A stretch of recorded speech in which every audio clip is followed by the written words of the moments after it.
LDF-ന് പകരം UDF-നെ തെരഞ്ഞെടുക്കും, കേരളത്തിലെ ജനങ്ങൾ അങ്ങനെ തെരഞ്ഞെടുത്ത് കഴിഞ്ഞു എന്നാണല്ലോ, ആ ഒരു വിശ്വാസത്തിലാണല്ലോ ഇത്തരത്തിലുള്ള മുഖ്യമന്ത്രി തർക്കത്തിന്റെ ആത്മവിശ്വാസം വരുന്നത്. പക്ഷേ ഇത് അതിരുകളെല്ലാം ലംഘിച്ചു പോകുന്ന ഒരു പരിപാടിയായി പോയില്ലേ? ഇവർ തന്നെ ഫോണിൽ വിളിച്ചും മറ്റും ആളുകളുമായിട്ട്, ഇപ്പോൾ പരിചയക്കാരുമായിട്ട്, ഈ സ്വാധീനമുള്ള ആളുകളുമായിട്ടൊക്കെ സംസാരിക്കുന്നു. ഇന്നയാളായിരിക്കും മുഖ്യമന്ത്രിയായിട്ട് വരിക എന്ന് അവകാശവാദം ഉന്നയിക്കുന്നു. ഇത് എങ്ങോട്ടുള്ള പോക്കാണ്? അതിനിടയിൽ ഈ KC വേണുഗോപാലിന്റെ ലാൻഡിംഗ് കൂടിയാകുമ്പോൾ ഞാൻ മുഖ്യമന്ത്രി സ്ഥാനത്ത് നിന്ന് മൈനസ് ചെയ്യപ്പെട്ടു എന്ന രീതിയിലായിരുന്നു KC. പക്ഷെ ഇപ്പോൾ അങ്ങനെയല്ലല്ലോ, അതിശക്തമായിട്ട് ലാൻഡിങ്ങിന് തയ്യാറെടുക്കുകയാണ്. ശ്രീ മഞ്ജുഷ്, ഇതിലെ ഒന്നാമത്തെ കാര്യം, തെരഞ്ഞെടുപ്പിന്റെ ഫലം വരാനായിട്ട് ഇനിയും ഏതാണ്ട് 2 ആഴ്ചയോളം സമയം ബാക്കിയുണ്ട് എന്നുള്ളതാണ്. അപ്പോൾ ആ സമയം കഴിഞ്ഞതിന് ശേഷം മാത്രമേ അടുത്ത കേരളത്തിലെ മന്ത്രിസഭ ആരാണ് രൂപീകരിക്കാൻ പോകുന്നത് എന്നതിനെക്കുറിച്ച് നമുക്ക് അറിവുണ്ടാകും. അപ്പോൾ അങ്ങനെയുള്ള സമയത്ത് എല്ലാ പാർട്ടികൾക്കും ഭരണത്തിലേക്ക് തിരിച്ചു വരുമെന്നോ അല്ലെങ്കിൽ ഭരണം നിലനിർത്തുമെന്നോ ഒക്കെ തന്നെ സ്വപ്നം കാണാനോ അല്ലെങ്കിൽ അതിനനുബന്ധിയായിട്ടുള്ള പ്ലാനുകൾ ഉണ്ടാക്കാനോ ഒരു തരത്തിലുള്ള തടസ്സവുമില്ല. പക്ഷെ അതൊക്കെ വോക്കലായിട്ട് മാറാതെ ആഭ്യന്തരമായിട്ട് അവർ തീരുമാനിക്കുന്നതാണ് നല്ലത്. അതല്ല എങ്കിൽ ഇപ്പോൾ പല അഭിപ്രായ സർവേകളും അല്ലെങ്കിൽ പ്രീപോൾ സർവേകളും ഒക്കെ പറഞ്ഞിരിക്കുന്നതിന് തുല്യമായിട്ട് LDF ഭരണം നിലനിർത്തുകയാണെങ്കിൽ കനത്ത രീതിയിലത്തേക്ക് ഇവരെല്ലാം തന്നെ വിമർശിക്കപ്പെടും, ട്രോൾ ചെയ്യപ്പെടും. ഇവർക്ക് കേരള രാഷ്ട്രീയവുമായി ബന്ധപ്പെട്ട് ഒരു തരത്തിലുള്ള കാഴ്ചപ്പാടുമില്ല, ജനങ്ങളുടെ മനസ്സിലിരിപ്പ് എന്താണ് എന്നതിനെക്കുറിച്ച് ഇവർക്ക് ഒരു തരത്തിലുള്ള അറിവുമില്ല എന്ന രീതിയിലത്തേക്ക് അത് വ്യാഖ്യാനിക്കപ്പെടും. അപ്പോൾ അതുകൊണ്ട് തന്നെ ഇങ്ങനെ പരസ്യമായിട്ടുള്ള ഒരു വിഴുപ്പലക്കൽ അല്ലെങ്കിൽ അവകാശവാദം ഉന്നയിക്കൽ ഇതൊക്കെ അവസാനിപ്പിക്കുന്നതാണ് കോൺഗ്രസിന് നല്ലത്. പിന്നെ മുഖ്യമന്ത്രി ആര് എന്നുള്ള ഒരു തർക്കത്തിന്റെ സ്പെസിഫിക്സിലേക്ക് അല്ലെങ്കിൽ അതിന്റെ മെറിറ്റിലേക്ക് നമ്മൾ വന്നാൽ, കോൺഗ്രസിന് അധികാരം കിട്ടിക്കഴിഞ്ഞാൽ തീർച്ചയായിട്ടും അവിടെ ഉണ്ടാകാൻ പോകുന്നത് ഒരു വലിയ തമ്മിലടിയാണ് എന്ന് നമുക്കറിയാം. അപ്പോൾ അങ്ങനെയാണ് എങ്കിൽ ഇപ്പോൾ ഈ ഒരു ഡ്രോയിലേക്ക് വന്നിരിക്കുന്ന ആളെന്ന രീതിയിൽ വേണം KC വേണുഗോപാലിനെ കാണാൻ. കാരണം ആദ്യം തന്നെ VD സതീശനും രമേശ് ചെന്നിത്തലയും അവിടെയുണ്ട്. ഈ 2 പേർക്ക് പുറമെ മൂന്നാമതൊരു ഓപ്ഷൻ എന്ന് പറയുന്നത് ഉണ്ടായിരുന്നില്ല. തെരഞ്ഞെടുപ്പിന്റെ പ്രചരണ സമയത്താണ് ശ്രീ KC വേണുഗോപാലിന്റെ സാന്നിധ്യം ഇവിടെ ശക്തമായിട്ടുണ്ടായിരുന്നത്. ആ സമയത്ത് നമ്മുടെ നാട്ടിലുള്ള ഏതാണ്ട് എല്ലാ ന്യൂസ് മാധ്യമങ്ങളും അദ്ദേഹത്തിനെ അഭിമുഖം നടത്തിയിരുന്നു. ആ അഭിമുഖങ്ങളിലെല്ലാം തന്നെ അദ്ദേഹം കൃത്യമായി പറഞ്ഞത് ഞാൻ കേരളത്തിലെ മുഖ്യമന്ത്രിയാകാനില്ല എന്ന് തന്നെയാണ്. നമ്മുടെ നാട്ടിലെ പല ചാനലുകളും വാഹനങ്ങളൊക്കെ എടുത്തുകൊണ്ട് ഈ പ്രചരണത്തിനൊപ്പം നടന്ന് ഈ ജനപ്രതിനിധികളെയും ഇങ്ങനെയുള്ള നേതാക്കന്മാരെയും ഒക്കെ വണ്ടിയിൽ വിളിച്ചിരുത്തി ഇന്റർവ്യൂ ചെയ്യുന്നത് നമ്മൾ കണ്ടതാണ്. അപ്പൊ അങ്ങനെയുള്ള ചില ഇന്റർവ്യൂ ശ്രദ്ധിക്കുന്ന സമയത്ത് അദ്ദേഹം പറഞ്ഞത് അങ്ങനെ ഒരു ചിന്തയേ ഇല്ല, അദ്ദേഹം ഇവിടെ വരുന്നില്ല എന്നാണ്. അങ്ങനെ വരുന്നില്ല എന്ന് അദ്ദേഹം പറഞ്ഞത് ആത്മാർത്ഥമായിട്ടാണ് എങ്കിൽ ഈ ഒരു സമയത്ത്, ഈ ചർച്ച നടക്കുന്ന സമയത്ത് തനിക്ക് വേണ്ടി വാദിക്കുന്ന ആൾക്കാരോട് അദ്ദേഹം പറയണം, എനിക്ക് വേണ്ടി വാദിക്കേണ്ട, കാരണം ഞാൻ നേരത്തെ തന്നെ അത് പറഞ്ഞിട്ടുണ്ട്, എനിക്ക് വേണ്ടി വാദിക്കേണ്ട എന്ന് അദ്ദേഹം പറയണം. അദ്ദേഹം അത് പറഞ്ഞിട്ടില്ല എന്നാണ് ഞാൻ മനസ്സിലാക്കുന്നത്. കാരണം അദ്ദേഹം അത് പറഞ്ഞിരുന്നുവെങ്കിൽ, പ്രത്യേകിച്ച് കോൺഗ്രസിന്റെ സംഘടനാ ചുമതലയുള്ള ജനറൽ സെക്രട്ടറി പറഞ്ഞാൽ എല്ലാ ആൾക്കാരും അത് കേൾക്കേണ്ടതാണ്. പക്ഷെ അദ്ദേഹത്തിന് വേണ്ടിയിട്ടുള്ള ഈ ഒരു പബ്ലിക് ബാക്കിംഗ്, ഒരു എൻഡോഴ്സ്മെന്റ് എന്ന് പറയുന്നത് നാൾക്ക് നാൾ വർദ്ധിച്ചു വരുന്നതാണ്. അദ്ദേഹമാണ് അടുത്ത കേരളത്തിന്റെ അടുത്ത മുഖ്യമന്ത്രി, KC വേണുഗോപാലാണ്, സംശയമില്ല എന്ന രീതിയിൽ വലിയ രീതിയിൽ പ്രചരിപ്പിക്കുന്നുണ്ട്. ഈ അണികളെന്ന് പറയാൻ പറ്റില്ല, അദ്ദേഹവുമായി അടുത്ത് നിൽക്കുന്ന നേതാക്കൾ, അല്ലെങ്കിൽ ഈ തെരഞ്ഞെടുപ്പിൽ സ്ഥാനാർത്ഥികളായി മത്സരിച്ചവർ തന്നെ, അല്ലേ? എക്സാക്ട്ലി. ഈ തെരഞ്ഞെടുപ്പിൽ സ്ഥാനാർത്ഥികളായി മത്സരിച്ചിരിക്കുന്ന ആൾക്കാർ, ഈ തെരഞ്ഞെടുപ്പിൽ സ്ഥാനാർത്ഥിത്വത്തിനെ ചൊല്ലി വിവാദമുണ്ടാക്കിയിരിക്കുന്ന ആൾക്കാർ, ഇങ്ങനെ നിരവധി ആൾക്കാർ ഇത് പറയുന്നുണ്ട്. അപ്പൊ അതിന്റെ തുടർച്ചയായിട്ടാണ് നേരത്തെ മഞ്ജുഷ് പറഞ്ഞതുപോലെ ഒരുപക്ഷെ മറ്റാൾക്കാരെയും വിളിച്ച് സ്വാധീനിക്കാനുള്ള ശ്രമമൊക്കെ തന്നെ ഈ ക്യാമ്പുകളിൽ നിന്ന് നടക്കുന്നത്. സത്യത്തിൽ അതിന്റെ ഭാഗമായിട്ടുണ്ടായിരിക്കുന്ന സ്റ്റോറിയിലാണ് ഈ ഫൈനാൻസ് ബാക്കിംഗ് കൊണ്ടുവന്നിരിക്കുന്നത് KC വേണുഗോപാലാണ്. ഇവിടെയുള്ള തെരഞ്ഞെടുപ്പ് ഇൻഫ്രാസ്ട്രക്ചർ കോൺഗ്രസിന് വേണ്ടി ചലിപ്പിച്ചത് KC വേണുഗോപാലാണ്. അതൊക്കെ ശരിയായിരിക്കാം.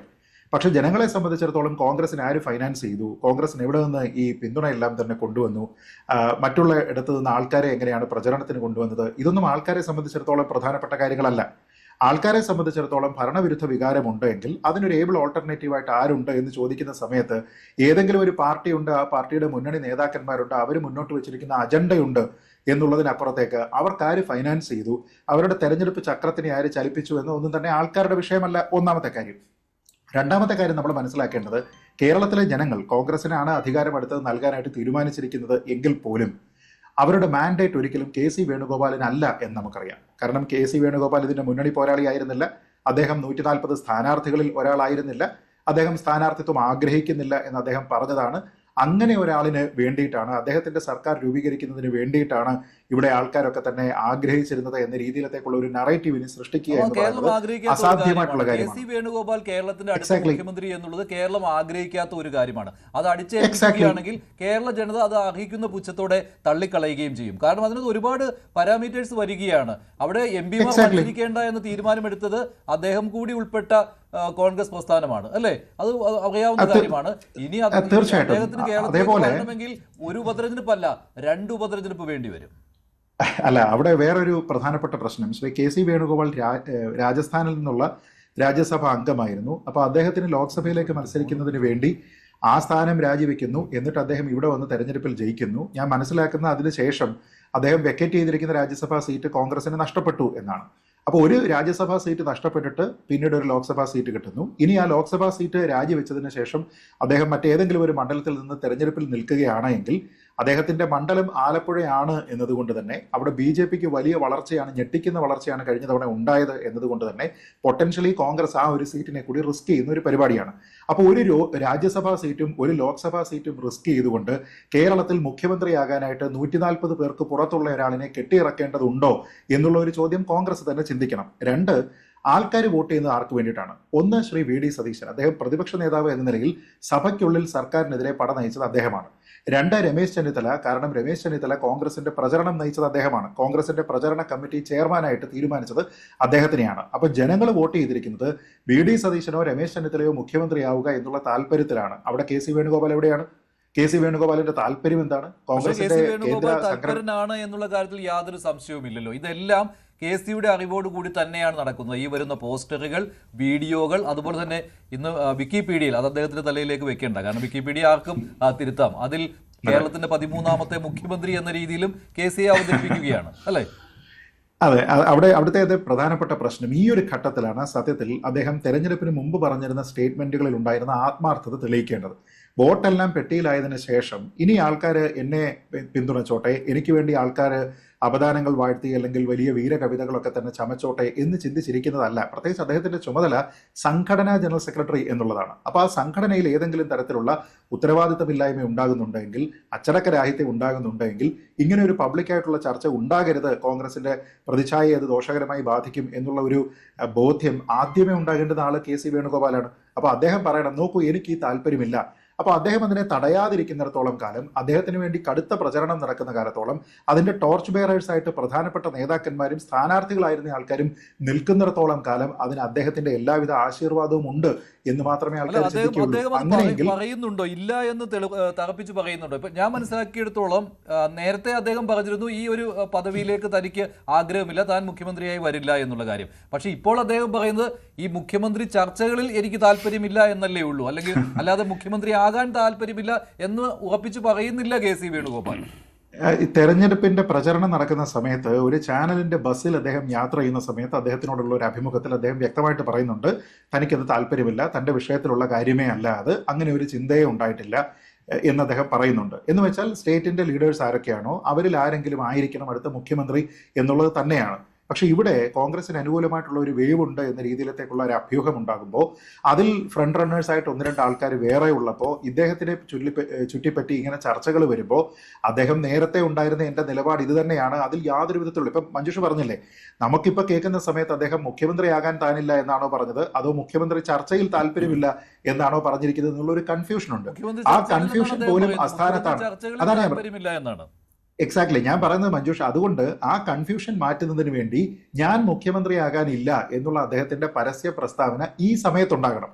അത് ഉണ്ടാകാതെ കുറേയധികം ആൾക്കാർ വേണുഗോപാൽ ഒരു സുവർണ അവസരമായി കണ്ടിരിക്കുന്ന കെ സി വേണുഗോപാൽ അങ്ങനെ പറയുമെന്ന് താങ്കൾ കരുതുന്നുണ്ടോ? കെ സിക്ക് വേണ്ടി നടക്കുന്ന പ്രചാരണങ്ങൾ നമുക്കറിയാം എന്തൊക്കെയാണെന്ന്.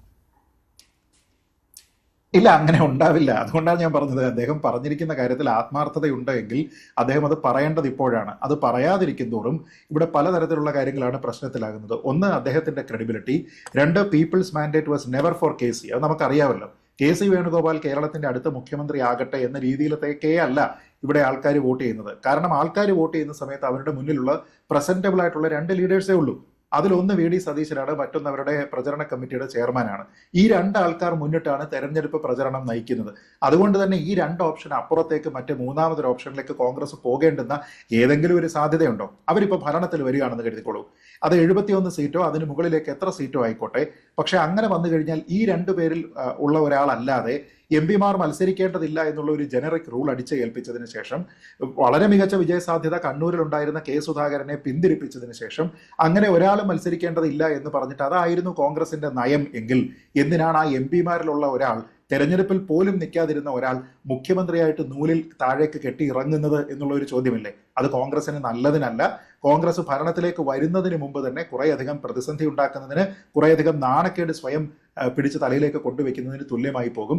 അതുകൊണ്ട് ഈ ഒരു നിമിഷത്തിലെങ്കിലും KCയെ ചുറ്റിപ്പറ്റിയിട്ടുള്ള ഇത്തരത്തിലുള്ള പ്രചരണം അവസാനിപ്പിക്കാൻ അദ്ദേഹം പറയുന്നതാണ് നല്ലത്. പിന്നെ നമുക്കറിയാം, ഭൈമി കാമുകന്മാർ നിരവധിയാണ്, പ്രത്യേകിച്ച് കോൺഗ്രസ് ആകുന്ന സമയത്ത്. അതുകൊണ്ട് ആരും തന്നെ ഈ മുന്തിരിങ്ങ കിട്ടിയാൽ കൊള്ളാം എന്ന് ചിന്തിക്കുന്ന ആൾക്കാർ മാത്രമേ ഉള്ളൂ. അല്ലാതെ കയ്പാണ് എന്ന് കരുതി മാറി നിൽക്കുന്ന ആൾക്കാർ കോൺഗ്രസിൽ ഇല്ല എന്ന് നമുക്ക് ഉറപ്പിച്ച് പറയാം. അതെ, തലയെണ്ണുമ്പോൾ ആർക്കാണ് പിന്തുണ കൂടുതൽ എന്നുള്ളതാണല്ലോ പാർലമെന്ററി പാർട്ടി യോഗത്തിൽ ആർക്ക് വേണ്ടിയാണ് കൂടുതൽ കൈകൾ പൊങ്ങുന്നത് എന്ന്.